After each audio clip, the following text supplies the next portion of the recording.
नमस्कार दोस्तों, मैं तरुण कुमार स्वागत करता हूं आप सभी का परफेक्ट एकेडमी के ऑनलाइन प्लेटफॉर्म पर। आज मैं आप लोगों के सामने आया हूं आप लोगों को एक सूचना देने। अब मैं इसको सूचना बोलूं, आप लोगों के लिए खुशखबरी बोलूं। हाँ, एक बात जरूर है कि मैं थोड़ा सा डिले हूं, थोड़ा सा लेट हूं, क्योंकि कुछ कारणवश मैं इस वीडियो को पहले नहीं बना पाया। बट मेरे दिमाग में ऑलरेडी था, ये पाइपलाइन में था कि मैं ये वीडियो जरूर आप लोगों के लिए बनाऊं, क्योंकि एक बहुत महत्वपूर्ण जानकारी, एक बहुत महत्वपूर्ण सूचना है। आप में से वो कैंडिडेट जो कि एसएससी सीपीओ के लिए वेट कर रहे थे, तो उन लोगों के लिए खुशखबरी है कि एसएससी सीपीओ का एग्जामिनेशन का नोटिफिकेशन आ चुका है। आज ये वीडियो उसी चीज के रिगार्डिंग है। और अगर हम लोग बात करते हैं कि एसएससी सीपीओ के नोटिफिकेशन में हमें कितनी वैकेंसी इस साल यानी कि 2023 में देखने को मिलेगी, तो तकरीबन 1876 वैकेंसी हमारे पास सीपीओ की आई है। अब जिनको नहीं पता कि सीपीओ होता क्या है, या जो ऑलमोस्ट फर्स्ट टाइम एग्जामिनेशन के लिए तैयारी करने के उतरे हैं मैदान में, तो उनको बता दो सीपीओ एक एग्जामिनेशन होता है जो कंडक्ट किया जाता है एसएससी द्वारा। और इस एग्जामिनेशन में एसआई यानी कि सब इंस्पेक्टर की भर्ती करवाई जाती है। अब वो जो एसआई यानी कि सब इंस्पेक्टर की भर्ती करवाई जाती है, वो किस महकमे के लिए होती है, तो वो आपको बता दूं, वो होती है दिल्ली पुलिस या अदर आर्म फोर्सेस। जैसे कि आप लोग यहाँ पे मेंशन है, देख सकते हैं। तो सब इंस्पेक्टर इन दिल्ली पुलिस और central arm forces. Central arm forces की बात करी जाए तो आईटीबीपी हो गया, सीआईएसएफ हो गया, ठीक है। तो इस तरह के जो सेंट्रल आर्म फोर्सेस है, या पैरा मिलिट्री जिनको कहा जाता है, उनकी मैं यहाँ पे बात कर रहा हूं। तो नंबर ऑफ द वैकेंसी या नंबर ऑफ द पोस्ट है वो यहां पर मेंशन है 1876। और अगर मैं यहां पे योग्यता की बात करता हूं कि भाई ठीक है, फॉर्म तो हम लोग फिल कर देंगे, लेकिन फॉर्म फिल करने की योग्यता क्या है, तो दिल्ली पुलिस के लिए यानी कि दिल्ली एसआई के लिए आपकी योग्यता है कि आपको ग्रेजुएशन चाहिए, यानी कि आप ग्रेजुएट होने चाहिए। साथ ही में आपके पास ड्राइविंग लाइसेंस की अनिवार्यता है। अगर आपके पास ड्राइविंग लाइसेंस नहीं है, तो आप कहीं ना कहीं दिल्ली पुलिस एसआई की भर्ती में एक पार्टिसिपेशन नहीं कर सकते हैं। लेकिन अगर मैं अदर पोस्ट की बात करता हूं, अदर पोस्ट यानी कि जो अदर आर्म फोर्सेज है, तो इन वैकेंसी के अंतर्गत सिर्फ और सिर्फ बैचलर डिग्री मानी गई है। और जो बैचलर डिग्री हो आपकी है, वो एक रिकॉग्नाइज यूनिवर्सिटी से होनी चाहिए, ठीक है। तो कहीं ना कहीं दिल्ली एसआई से कम योग्यता हम यहाँ पे मान सकते हैं। जो साक्षर योग्यता है वो बराबर है, लेकिन एक एलिजिबिलिटी ज्यादा है, एक योग्यता ज्यादा दिल्ली पुलिस में मानी गई है, जो कि ड्राइविंग लाइसेंस की मांग है। आगे अगर हम चलते हैं तो थोड़ा सा और अब हम लोग देखते हैं कि इंपॉर्टेंट डेट्स क्या है।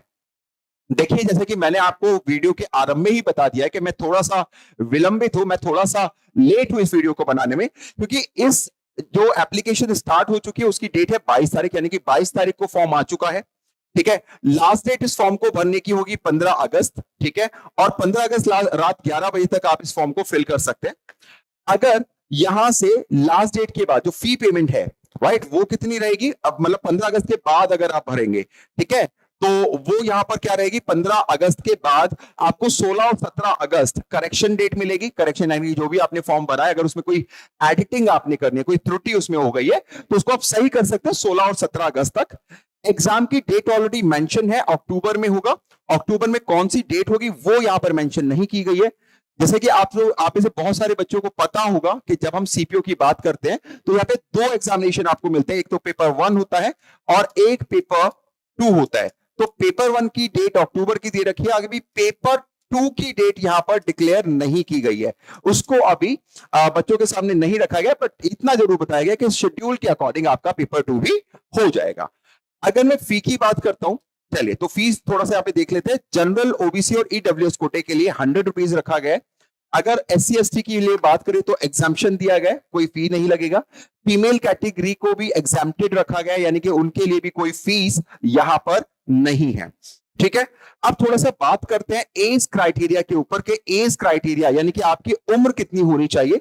तो जो मिनिमम उम्र इस वैकेंसी के लिए बोली जाती है वो 20 है, यानी कि 20 साल आप कम से कम होनी चाहिए। और आपकी जो अधिकतम आयु है यानी कि जो मैक्सिमम एज है वो 25 साल होनी चाहिए।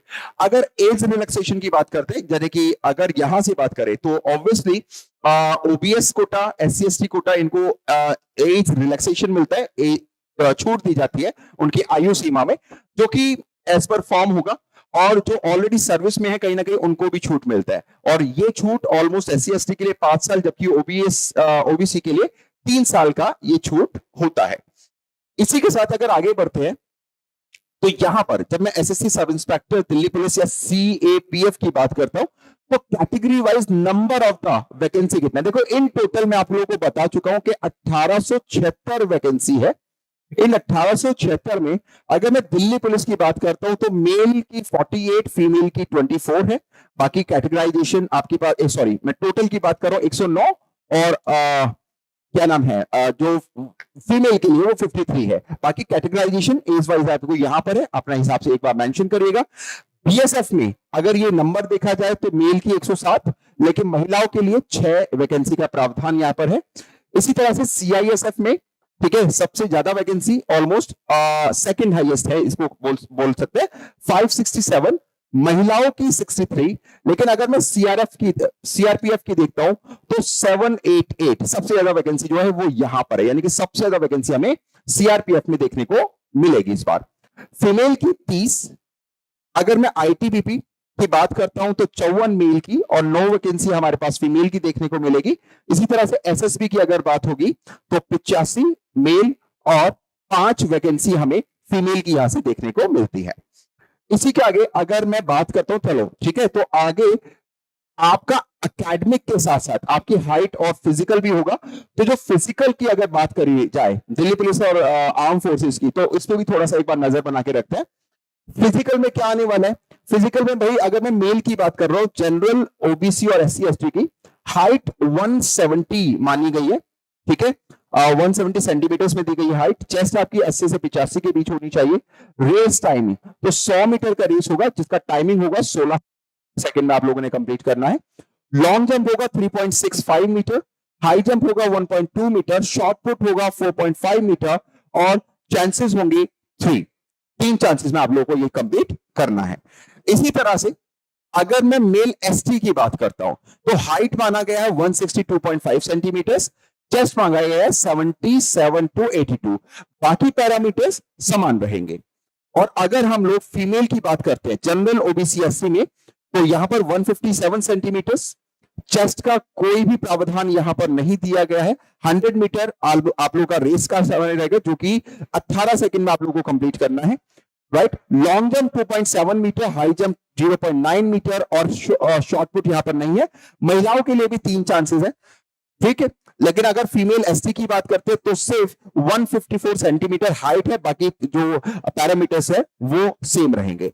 आई होप आप लोग को जानकारी अच्छी लगी होगी। जानकारी अच्छी लगी होगी तो बिल्कुल अपने दोस्तों के साथ जानकारी को शेयर करिएगा।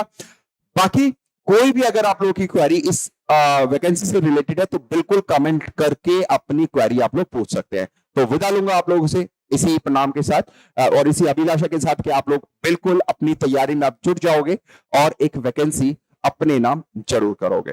धन्यवाद।